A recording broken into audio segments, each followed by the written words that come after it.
Welcome to the Real News Network. I'm Sharmini Peers coming to you from Baltimore. After 3 weeks of debate in the U.S. Senate, the Keystone XL pipeline bill has just been passed by a vote of 62 to 36 in favor of building it. But it failed to garner the 67 votes required to make it veto-proof by President Obama. The controversial $8 billion northern leg of the pipeline that would carry over 800,000 barrels of tar sands crude oil per day from Alberta, Canada to Texas Gulf Coast, where it would then be refined and shipped to markets in Asia.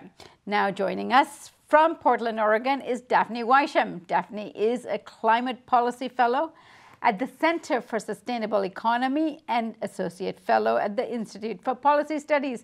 Daphne, thank you so much for joining us. Thank you for having me. So give me your take on the pipeline decision by the Senate. Well, we know that you need a two-thirds majority in both houses to override a veto, and President Obama has already said he's going to veto this bill. So what exactly is really going on here? My sense is that what really is happening is that what we're seeing very clearly is a shadow play where those who claim to be pushing for jobs and pushing for what the American people are actually taking money from the oil and gas industry, from the Koch brothers in particular. It turns out those who voted in favor of the Keystone XL pipeline took 7 times the amount from dirty energy groups than those who voted against it. And so, of course, Obama has recently, what we're seeing is a very different Obama than we saw prior to the elections. He is voting, he's essentially taking positions that are much bolder on some counts. I mean, he still is tossing a bone here and there to the oil industry, as he did with opening up offshore oil and gas leasing from Virginia to Georgia. But what we're seeing, and I've said this before, is I think this is what we're witnessing is the death throes of the fossil fuel industry. First came coal. Peabody is one of the largest coal companies in the United States. Goldman Sachs has said Peabody should retire.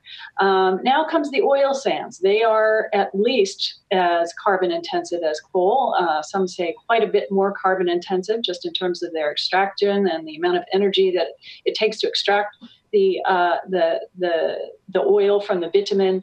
The price of oil is so low right now, it's uneconomical to extract the oil from the tar sands. So this pipeline built now would allow Canadian oil companies to hope that eventually, when the price of oil goes back up, that they will be able to save a little more money than they would if they were to transport this bitumen by rail.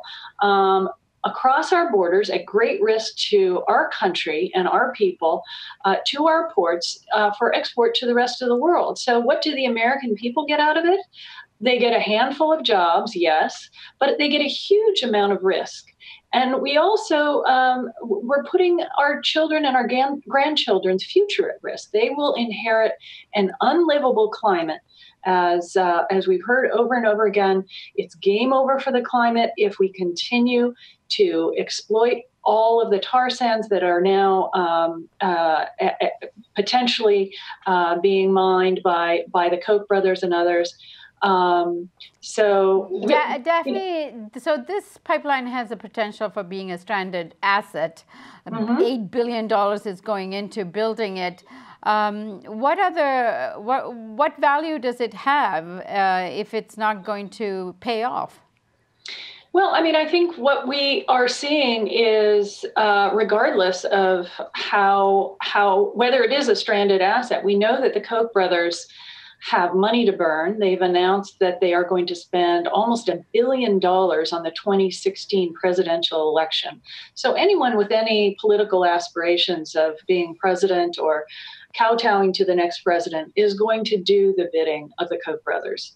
The fact is we're drowning in oil. We have more than enough oil flooding oil markets. It's not about oil. It's not about accessing more oil for American consumers. It's about showing who's in charge.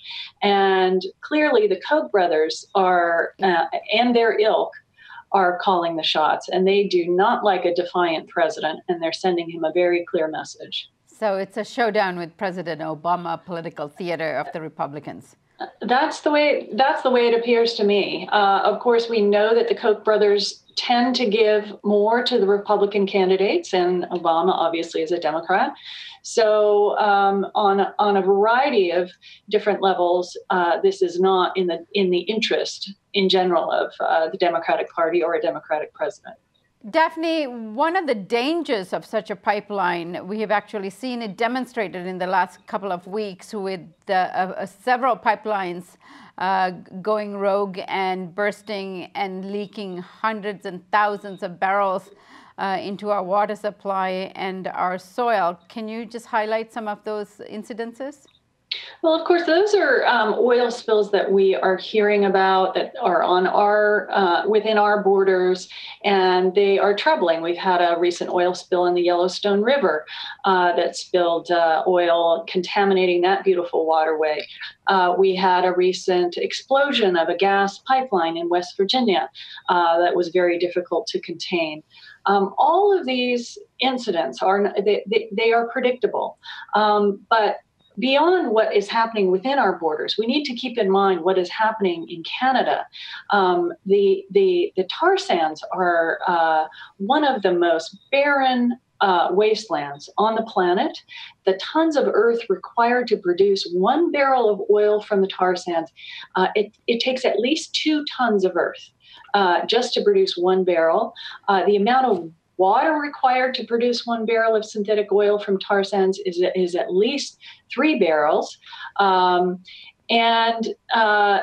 essentially we're wasting water, we're wasting the earth in exchange for a very energy intensive process of extraction of the tar sands. And this will result in enormous greenhouse gas emissions for the entire planet. It just doesn't make sense from a climate perspective to continue to exploit the most carbon intensive of fossil fuels, the tar sands. All right. And finally, Daphne, so what's the rest of the passage of this bill now that it's been approved? President Obama has stated, and he stated in the State of the Union address, that he will veto this bill. And also there is a pending approval of the State Department. That's right. So there are several processes, and one of the reasons that Obama has given for threatening to veto, and we do expect him to veto this bill, is that the process has yet to work itself out, and that there are several more reviews, including reviews by Homeland Security, by Environmental Protection Agency, and other reviews. Those reviews have yet to take place. So again, forcing Obama's hand is something that a defiant Obama is not willing to take at this point in his presidency. But, the likelihood of overriding a presidential veto is so low. It's less than 10% historically. So, of course, tar sands oil is getting out by other means through other pipelines and other rail cars. But essentially, this pipeline, if it were to be built, would open up even more tar sands for export from our refineries and our shores. Great. Daphne, thank you so much for joining us on such last-minute notice. Thank you for having me. And thank you for joining us on the Real News Network.